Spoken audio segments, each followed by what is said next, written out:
ನಮಸ್ಕಾರ ಸ್ನೇಹಿತರೆ, ನಾನು ನಿಮ್ಮ ಪ್ರೀತಿಯ ಲತಾ ನವೀನ್. ಸ್ನೇಹಿತರೆ, ಎಲ್ಲರೂ ಕೂಡ ಹೇಗಿದ್ದೀರಾ? ಚೆನ್ನಾಗಿದ್ದೀರಾ ಅಂತ ಭಾವಿಸ್ತೀನಿ. ನಾನು ಕೂಡ ಚೆನ್ನಾಗಿದ್ದೀನಿ. ನೀವೆಲ್ಲರೂ ಕೂಡ ಚೆನ್ನಾಗಿದ್ದೀರಾ ಅಂತ ಭಾವಿಸ್ತಾ ಇವತ್ತಿನ ಈ ಒಂದು ವಿಡಿಯೋನ ಪ್ರಾರಂಭ ಮಾಡ್ತಾ ಇದ್ದೀನಿ. ವಿಡಿಯೋನ ಪ್ರಾರಂಭ ಮಾಡೋಕ್ಕಿಂತ ಮುಂಚೆ ಫಸ್ಟ್ ಟೈಮ್ ನನ್ನ ಚಾನಲ್ ನೋಡ್ತಾ ಇದ್ರೆ ತಪ್ಪದೆ ಹೋಗಿ ಸಬ್ಸ್ಕ್ರೈಬ್ ಮಾಡ್ಕೊಳ್ಳಿ. ವಿಡಿಯೋ ಇಷ್ಟ ಆದಲ್ಲಿ ಲೈಕ್ ಮಾಡಿ, ಹಾಗೆ ಶೇರ್ ಮಾಡಿ ನಿಮ್ಮ ಫ್ರೆಂಡ್ಸ್ ಆ್ಯಂಡ್ ಫ್ಯಾಮಿಲಿ ಜೊತೆಗೆ ಈ ವಿಡಿಯೋನ ಹಂಚ್ಕೊಳ್ಳಿ. ಸ್ನೇಹಿತರೆ, ಇನ್ನೂ ಕೂಡ ನನ್ನ ಇನ್ಸ್ಟಾಗ್ರಾಮ್ ಪೇಜಲ್ಲಿ ಯಾರೆಲ್ಲ ಕೂಡ ಇನ್ನೂ ಕೂಡ ಫಾಲೋ ಆಗದೆ ಇದ್ದೀರಾ ತಪ್ಪದೆ ಹೋಗಿ ಫಾಲೋ ಮಾಡ್ಕೊಳ್ಳಿ. ಸೊ ನೀವು ನನ್ನ ಜೊತೆಗೆ ನನ್ನ ಇನ್ಸ್ಟಾಗ್ರಾಮ್ ಪ್ರೊಫೈಲ್ನು ಕೂಡ ಚೆಕ್ ಮಾಡಿ ಫಾಲೋ ಮಾಡಿ.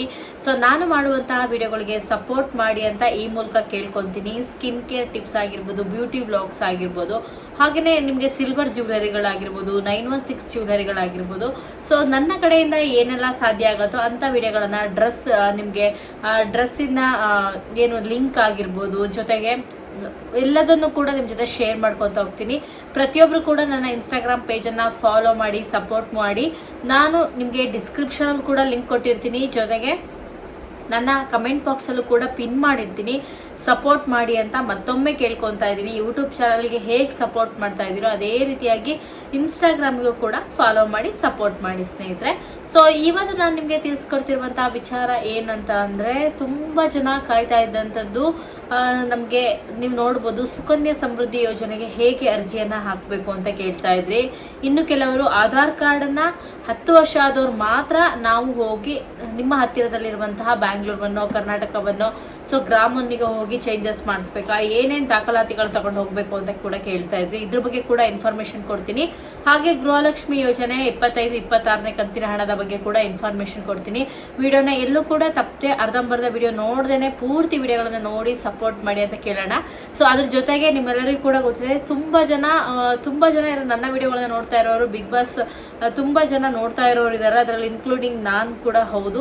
ನಿಮ್ಗೆಲ್ಲರಿಗೂ ಕೂಡ ಬಿಗ್ ಬಾಸ್ ಯಾರು ವಿನ್ ಆಗಬೇಕು ಅಂತ ಕಮೆಂಟ್ ಮಾಡಿ. ನಿಮ್ಗೆ ಗೊತ್ತಿದೆ, ಇವತ್ತು ಸಂಜೆ 6 ಗಂಟೆಯಿಂದ ಪ್ರೋಗ್ರಾಮ್ ಸ್ಟಾರ್ಟ್ ಆಗುತ್ತೆ. 6 ಗಂಟೆಯಿಂದ ಅನೌನ್ಸ್ಮೆಂಟ್ ಆಗೋತ್ತಿಗೆ 11 ಗಂಟೆನೋ 12 ಗಂಟೆ ಆಗ್ಬೋದು. ವಿನ್ ಯಾರು ಆಗ್ತಾರೆ ಅನ್ನೋದನ್ನ ಕಾದು ನೋಡಬೇಕು. ನಿಮಗೆ ಯಾರು ವಿನ್ ಆಗಬೇಕು ಅನ್ನೋದನ್ನ ಕಮೆಂಟ್ ಮಾಡಿ. ನೋಡೋದಾದರೆ 100% ಗಿಲ್ಲಿನೇ ವಿನ್ ಆಗ್ತಾರೆ ಅಂತ ಅನಿಸುತ್ತೆ. ಸೊ ಬಟ್ ಏನಾಗುತ್ತೋ ಅನ್ನೋದು ಖಂಡಿತ ಗೊತ್ತಿಲ್ಲ. ಕೆಲವೊಂದು ಕಡೆಯಲ್ಲಿ ಹೇಳ್ತಾ ಇದ್ದಾರೆ, ಈ ನ್ಯೂಸ್ಗಳಾಗಿರ್ಬೋದು ಅಥವಾ ಗೊತ್ತಿರೋರು ಹೇಳುವಂಥ ಪ್ರಕಾರ ಗಿಲ್ಲಿ ವಿನ್ ಆಗಿದ್ದಾರೆ ಅಂತ, ಇನ್ನು ಕೆಲವರು ಅಶ್ವಿನಿ ಮೇಡಮ್ ವಿನ್ ಆಗಿದ್ದಾರೆ ಅಂತ ಹೇಳ್ತಾ ಇದ್ದಾರೆ. ಸೊ ಬಟ್ ಯಾರು ವಿನ್ ಆಗ್ತಾರೆ ಅನ್ನೋದು 100% ಗೊತ್ತಿಲ್ಲ. ಸೊ ನನಗೆ ಯಾರು ವಿನ್ ಆಗಬೇಕು ಅನ್ನೋದು ಕೇಳಿದರೆ ನೀವು, ನನಗೂ 100% ಗಿಲ್ಲಿನೇ ವಿನ್ ಆಗಬೇಕು. ಯಾಕೆಂದರೆ ಅವರು ತುಂಬ ಕಷ್ಟಪಟ್ಕೊಂಡು ಚೆನ್ನಾಗಿ ಆಟ ಆಡಿದ್ದಾರೆ. ಬಟ್ ಅಶ್ವಿನಿ ಅವರು ಕೂಡ ಚೆನ್ನಾಗಿ ಆಟ ಆಡಿದ್ದಾರೆ. ಬಟ್ ಕಂಪೇರ್ಲಿ ನಾನು ಹೇಳೋದು ಇಲ್ಲಿ ಗಿಲ್ಲಿ ವಿನ್ ಆಗಬೇಕು ಅಂತ. ಬಟ್ ಏನಾಗುತ್ತೋ ಅನ್ನೋದನ್ನ ಕಾದು ನೋಡಬೇಕಾಗತ್ತೆ. ಸೊ ನೀವು ಯಾರಿಗೆಲ್ಲ ವೋಟ್ ಮಾಡಿದ್ರಿ ಅಂತ ಕಮೆಂಟ್ ಮಾಡಿ. ನಾನು ಕೂಡ ವೋಟ್ ಮಾಡಿದ್ದೀನಿ, ನೀವು ಕೂಡ ವೋಟ್ ಮಾಡಿ. ಆಲ್ರೆಡಿ ಈಗ ವೋಟಿಂಗ್ ಟೈಮಿಂಗ್ಸ್ ಮೋಸ್ಟ್ಲಿ ಮುಗ್ದೋಗಿರುತ್ತೆ. ಇವತ್ತು ಬೆಳಗ್ಗೆ 10 ಗಂಟೆ ತನಕ ಇದೆ ಅಂತ ಹೇಳ್ತಾ ಇದ್ರು. ಬಟ್ ಪ್ರತಿಯೊಬ್ಬರು ಕೂಡ ವೋಟ್ ಮಾಡಿದ್ದೀರಂತ ಭಾವಿಸ್ತೀನಿ. ಬಟ್ ವಿನ್ ಅಂತೂ ಯಾರಾಗ್ತಾರೆ ಅನ್ನೋ ಕಾದು ನೋಡಬೇಕು. ಒಬ್ರೊಬ್ರು ಒಂದೊಂದು ಥರ ಹೇಳ್ತಾ ಇದ್ದಾರೆ. ಬಟ್ ಅದು ಗೊತ್ತಾಗೋದೇನಂತಂದರೆ ಟಿ ವಿಯಲ್ಲಿ ಬಂದಾಗಲೇ ಅದು ನಿಜಾಂಶ ಅನ್ನೋದು ಗೊತ್ತಾಗುತ್ತೆ. ಯಾಕಂದರೆ ಒಂದು ಸೈಡ್ ಒಬ್ರು ಇದನ್ನೇ ಹೇಳಿದ್ರೆ ಒಂದು ಸೈಡ್ ಇದನ್ನೇ ಹೇಳ್ತಾ ಇದ್ದಾರೆ. ಬಟ್ ಏನೇ ಆಗಲಿ ಗಿಲ್ಲಿ ವಿನ್ ಆಗಲಿ ಅನ್ನೋದು ನಾನು ಅಂದ್ಕೊತೀನಿ. ಬಟ್ ಒಂದು ಕಾದು ನೋಡೋಣ ಯಾರು ವಿನ್ ಆಗ್ತಾರೆ ಅಂತ. ಸೊ ನೀವು ಏನು ಹೇಳ್ತೀರಾ ಅನ್ನೋದನ್ನ ಕಮೆಂಟ್ ಮಾಡಿ. ಅದನ್ನು ಮಾತ್ರ ಮರಿಬೇಡಿ ಸ್ನೇಹಿತರೆ. ಯಾಕಂದರೆ ತುಂಬ ಜನ ಬಿಗ್ ಬಾಸ್ನ ತುಂಬ ಇಂಟ್ರೆಸ್ಟಾಗಿ ನೋಡ್ತಾ ಇರ್ತೀರ. ನಾನು ಇಂಟ್ರೆಸ್ಟ್ ಅಂತ ಏನಿಲ್ಲ, ಬಟ್ ನೋಡ್ತೀನಿ 100%. ಬಟ್ ಇದೊಂಥರ ಪ್ರೋಗ್ರಾಮ್ ಚೆನ್ನಾಗಿತ್ತು. ಈ ಸರಿ ಗಿಲ್ಲಿ ಬಂದಿರೋದಕ್ಕಂತೂ ಸಿಕ್ಕಾಪಟ್ಟೆ ಚೆನ್ನಾಗಿತ್ತು ಅಂತಲೇ ಹೇಳ್ಬೋದು. ಇಲ್ಲಿ ಗಿಲ್ಲಿ ಮತ್ತು ಅಶ್ವಿನಿ ಅವ್ರ ಕಾಂಬಿನೇಷನ್ ಅಂತೂ ಸಿಕ್ಕಾಪಟ್ಟೆ ಚೆನ್ನಾಗಿತ್ತು ಎಲ್ಲ ರೀತಿಯಲ್ಲೂ. ಸೊ ನೀವು ಯಾರು ವಿನ್ ಆಗಬೇಕು ಅಂತ ಹೇಳಿ ಕಮೆಂಟ್ ಮಾಡಿ. ಹಾಗೆ ರಘು ಸರ್ ಕೂಡ ಸಿಕ್ಕಾಪಟ್ಟೆ ಚೆನ್ನಾಗಿ ಆಡಿದ್ದಾರೆ. ಒಂದು ಸ್ಪೋರ್ಟ್ಸ್ ಮ್ಯಾನ್ ಆಗಿರೋದ್ರಿಂದ ಸಿಕ್ಕಾಪಟ್ಟೆ ಚೆನ್ನಾಗಿ ಆಟ ಆಡಿದ್ದಾರೆ ಅಂತಲೇ ಹೇಳ್ಬೋದು. ಇದೊಂದು ಕಾದು ನೋಡೋಣ ಯಾರು ವಿನ್ ಆಗ್ತಾರೆ ಅಂತ. ನೆಕ್ಸ್ಟ್ ವಿಚಾರಕ್ಕೆ ಬರೋದಾರೆ, ಹೌದು ಆಧಾರ್ ಕಾರ್ಡ್ ಯಾರ ಹತ್ರ ಎಲ್ಲ ಇದೆ, ಪ್ರತಿಯೊಬ್ಬರು ಕೂಡ ನೀವು ಆಧಾರ್ ಕಾರ್ಡ್ ಲಿಂಕನ್ನು ಮಾಡಿಸ್ಲೇಬೇಕು.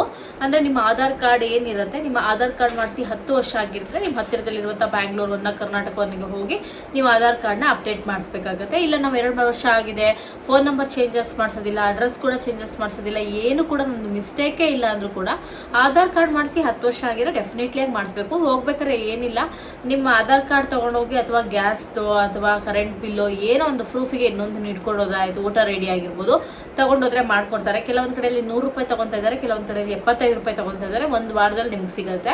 ಸೊ ಇನ್ನು ಈ ಥರ ವಿಚಾರ ಮಾಡಿ ಸುಕನ್ಯಾ ಸಮೃದ್ಧಿ ಯೋಜನೆ. ಸುಕನ್ಯಾ ಸಮೃದ್ಧಿ ಯೋಜನೆ ಅನ್ನೋದು ಹೆಣ್ಮಕ್ಳಿಗೋಸ್ಕರ ಇರುವಂಥ ಯೋಜನೆ. ತುಂಬ ಜನ ಕೇಳ್ತೀರಾ, ಅದಕ್ಕೋಸ್ಕರ ನಾನು ಇಲ್ಲಿ ಪರ್ಟಿಕ್ಯುಲರ್ ಆಗಿ ಮೆನ್ಷನ್ ಮಾಡ್ತಾ ಇರೋದು ಹೆಣ್ಮಕ್ಳಿಗೋಸ್ಕರ ಇರೋ ಯೋಜನೆ. ನಿಮ್ಮ ಮಗು ಈಗ ಹುಟ್ಟಿದೆ ಅಂದ್ಕೊಳ್ಳಿ, ನಿಮ್ಮ ಮಗು 10 ವರ್ಷದ ಒಳಗೆ ಇದ್ರೆ ನೀವು ಸುಕನ್ಯಾ ಸಮೃದ್ಧಿ ಯೋಜನೆಯನ್ನ ಮಾಡಿಸ್ಬೋದು. ನಿಮ್ಮ ಹತ್ತಿರದಲ್ಲಿರುವಂತಹ ಪೋಸ್ಟ್ ಆಫೀಸಿಗೆ ಹೋದ್ರೆ ಅಲ್ಲಿ ನಿಮಗೆ ಬರ್ತ್ ಸರ್ಟಿಫಿಕೇಟ್ ಕೇಳ್ತಾರೆ, ಮಗು ಫೋಟೋ ಕೇಳ್ಬೋದು. ಮೇ ಬಿ ನಿಮ್ಮ ಪ್ರತಿ ತಿಂಗಳು ನೀವು ಮಗುವಿಗೆ ಎಷ್ಟು ಹಣವನ್ನ ಕಟ್ತೀರಾ ಅಂದ್ರೆ ಡಿಪೆಂಡ್ಸ್. ನೀವು ಈ ತಿಂಗಳು 1,000 ಕಟ್ಬೋದು, ನೆಕ್ಸ್ಟ್ ತಿಂಗಳು 10,000 ಕಟ್ಬೋದು, ಅದು ನಿಮ್ಮ ಕ್ಯಾಪಬಿಲಿಟಿ. ಸೊ ನಿಮ್ಗೆ ಎಷ್ಟು ಆಗುತ್ತೋ ಅಷ್ಟು ಹಣವನ್ನ ನೀವು ಕಟ್ಬೋದು. ಅದಕ್ಕೆ ಇಷ್ಟು % ಅಂತ ಹೇಳಿ ಬಡ್ಡಿಯನ್ನ ಹಾಕಿ ಕೇಂದ್ರದಿಂದ ಮಗುವಿಗೆ 18 ವರ್ಷ ಆದ ನಂತರ ಬರುವಂತ ಒಂದು ಹಣ ಸುಕನ್ಯಾ ಸಮೃದ್ಧಿ ಯೋಜನೆ. ಇದಂತೂ ತುಂಬಾನೇ ಒಳ್ಳೆ ಯೋಜನೆ. ನಾವಿಲ್ಲಿ BPL ಕಾರ್ಡ್ ಇದೆ ಕಟ್ಬೋದಾ, APL ಕಾರ್ಡ್ ಇದೆ, ಯಾವುದೂ ಇಲ್ಲ. ನಿಮ್ಮ ಹತ್ರ ಯಾವುದೇ ರೇಷನ್ ಕಾರ್ಡ್ ಇರಲಿ, ನೀವು ಇದನ್ನ ಮಾಡಿಸಿ. ಡೆಫಿನೆಟ್ಲಿ ಆಗಿ ಇದು ತುಂಬಾನೇ ಒಂದು ಒಳ್ಳೆಯ ಯೋಜನೆ, ಸುಕನ್ಯಾ ಸಮೃದ್ಧಿ ಯೋಜನೆ ಅನ್ನೋದು. ತಪ್ಪದೇ ಮಾಡಿಸಿ ಪ್ರತಿಯೊಬ್ಬರು ಕೂಡ. ನಿಮ್ಮ ಮನೆಯಲ್ಲಿ ಹೆಣ್ಮಕ್ಳಿದ್ರೆ ಡೆಫಿನೆಟ್ಲಿ ಆಗಿ ಮಿಸ್ಸೇ ಮಾಡಬೇಡಿ. ಈ ತಿಂಗಳು ನಂತರ 10,000 ಇದೆ 10,000ನೇ ಕಟ್ಟಿ, 5,000 ಇದೆ 5,000ನೇ ಕಟ್ಟಿ. ಸಿಕ್ಕಾಪಟ್ಟೆ ಒಂದು ಒಳ್ಳೆ ಯೋಜನೆ ಅಂದರೆ ಸುಕನ್ಯಾ ಸಮೃದ್ಧಿ ಯೋಜನೆ ಅಂತ ನಾನು ಹೇಳ್ತೀನಿ. ತಪ್ಪದೆ ಯಾರೆಲ್ಲ ಇನ್ನೂ ಕೂಡ ಮಾಡಿಸಿಲ್ಲ, ಮಾಡಿಸಿದವರು ದಯವಿಟ್ಟು ಮಾಡಿಸಿದ್ದೀನಿ ಅಂತ ಹೇಳಿ ನಿಮ್ಮ ಅಕ್ಕಪಕ್ಕದವ್ರು ಯಾರು ಗೊತ್ತಿರೋರಿದ್ರೆ ಅವರಿಗೂ ಹೇಳಿ. ಯಾಕಂದ್ರೆ ಬರುವಂತಹ ಯೋಜನೆಗಳು ಹೆಣ್ಮಕ್ಳಿಗಾಗ್ಲಿ ಅಥವಾ ಗಂಡು ಮಕ್ಳಿಗಾಗ್ಲಿ ಒಳ್ಳೇದಿದ್ರೆ ಪ್ರತಿಯೊಬ್ಬರು ಮಾಡಿಸೋದು ತುಂಬಾನೇ ಒಳ್ಳೇದು. ಅದಕ್ಕೋಸ್ಕರ ನಾನು ಹೇಳುವಂಥದ್ದು. ಈಗಿನ ಎಜುಕೇಶನ್ ಸಿಸ್ಟಮ್ ಅಂತೂ ಸಿಕ್ಕಾಪಟ್ಟೆ ಕಾಸ್ಟ್ಲಿ ಆಗಿದೆ ಅಂತಾನೆ ಹೇಳ್ಬೋದು. ಮಕ್ಕಳ ಎಜುಕೇಶನ್ಗೆ ಡೆಫಿನೆಟ್ಲಿ ಆಗಿ ಹೆಲ್ಪ್ಫುಲ್ ಆಗುತ್ತೆ. ಹಾಗೆ ಗಂಡು ಮಕ್ಕಳಿಗೂ ಕೂಡ ಬೇರೆ ಬೇರೆ ಯೋಜನೆಗಳಿರುತ್ತೆ, ಬೇರೆ ಬೇರೆ ನೀವು ನೋಡ್ಬೋದು. ಸಾಕಷ್ಟು LIC ಸ್ಕೀಮ್ಗಳಿದೆ ಎಜುಕೇಶನ್ ಮೇಲೆ. ಆ ಥರದ್ದೇನಾದ್ರು ಮಾಡಿಸಿ ಡೆಫಿನೆಟ್ಲಿ ಆಗಿ ಯೂಸ್ಫುಲ್ ಆಗುತ್ತೆ ಅಂತ ನಾನು ಹೇಳ್ತೀನಿ.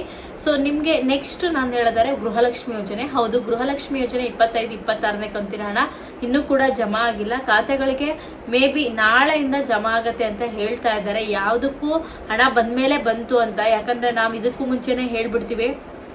ಬೈಯೋರು ಬೈತಾನೆ ಇರ್ತಾರೆ, ಹೇಳೋರು ಹೇಳ್ತಾನೆ ಇರ್ತಾರೆ. ಸೊ ಬೈಯೋರ್ ಬಗ್ಗೆ ತಲೆ ಕೆಡ್ಸ್ಕೊಳಕ್ ಹೋಗ್ಬಾರ್ದು. ಈಗ ಆಲ್ರೆಡಿನೇ ನೀವು ನೋಡಿರ್ತೀರಾ ಸಾಕಷ್ಟು ವಿಡಿಯೋಗಳನ್ನ, ನಾನು ಅದ್ರ ಬಗ್ಗೆ ಮಾತಾಡೋಕ್ಕೆ ಹೋಗಲ್ಲ. ಸೊ ಗೃಹಲಕ್ಷ್ಮಿ ಯೋಜನೆ ಹಣ ನಾಳೆಯಿಂದ ಬರುತ್ತಂತ ಕಾದು ನೋಡೋಣ. ಬರಲಿ ಅನ್ನೋದೇ ನಾನು ಅನ್ಕೊಂತೀನಿ. ಯಾಕಂದರೆ ತುಂಬ ಜನಕ್ಕೆ ಇದರ ಅವಶ್ಯಕತೆ ಇದೆ. ಸೊ ಅವಶ್ಯಕತೆ ಇಲ್ಲ ಅನ್ನೋರು ಯಾರೂ ಇಲ್ಲ. ಗೃಹಲಕ್ಷ್ಮಿ ಯೋಜನೆ ಹಣವನ್ನು ಪಡ್ಕೊತ ಇರೋರು 2,000 ರೂಪಾಯಿ ಬಂದರೆ ಯಾವುದಕ್ಕಾದ್ರೂ ಒಂದು ಹೆಲ್ಪ್ಫುಲ್ ಆಗುತ್ತೆ.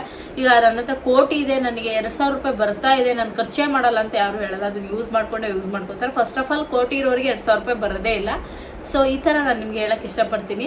ಸೊ ವಿಡಿಯೋನ ದಯವಿಟ್ಟು ಶೇರ್ ಮಾಡಿ, ಹಾಗೆ ಲೈಕ್ ಮಾಡಿ, ನಿಮ್ಮ ಫ್ರೆಂಡ್ಸ್ ಆ್ಯಂಡ್ ಫ್ಯಾಮಿಲಿ ಜೊತೆಗೆ ಈ ವಿಡಿಯೋನ ಹಂಚ್ಕೊಳ್ಳಿ ಅಂತ ಹೇಳ್ತಾ ನೆಕ್ಸ್ಟ್ ವಿಡಿಯೋದಲ್ಲಿ ಮತ್ತೊಮ್ಮೆ ಸಿಗ್ತೀನಿ. ಇನ್ಸ್ಟಾಗ್ರಾಮಿಗೆ ಪ್ರತಿಯೊಬ್ಬರು ಕೂಡ ಫಾಲೋ ಮಾಡಿ, ಸಪೋರ್ಟ್ ಮಾಡಿ. ನೆಕ್ಸ್ಟ್ ವಿಡಿಯೋದಲ್ಲಿ ಮತ್ತೊಮ್ಮೆ ಸಿಗೋಣ. ಥ್ಯಾಂಕ್ ಯು, ನಮಸ್ಕಾರ.